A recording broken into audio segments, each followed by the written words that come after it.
I'm here with disturbing news about our favorite gadgets, cell phones, tablets, Wi-Fi, etc.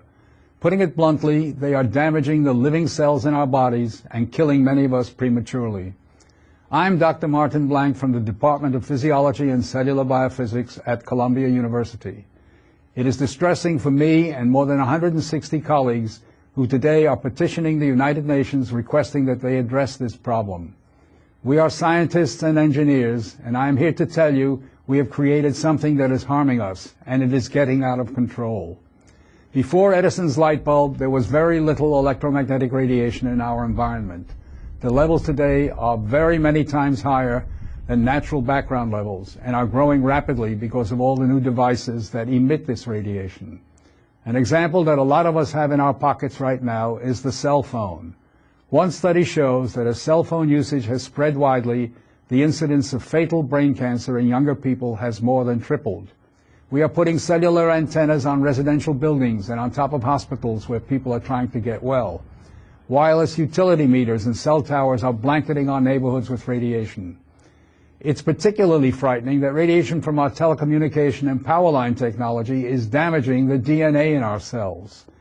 It is clear to many biologists that this can account for the rising cancer rates. Future generations, our children, are at risk. These biologists and scientists are not being heard on the committees that set safety standards. The biological facts are being ignored, and as a result, the safety limits are much too high. They are not protective. More protection will probably result from full disclosure of possible conflicts of interest between regulators and industry. Rising exposure to electromagnetic radiation is a global problem. The World Health Organization and international standard-setting bodies are not acting to protect the public's health and well-being. International exposure guidelines for electromagnetic fields must be strengthened to reflect the reality of their impact on our bodies and, in particular, on our DNA. Although we are still in the midst of a great technological transformation, the time to deal with the harmful biological and health effects is long overdue.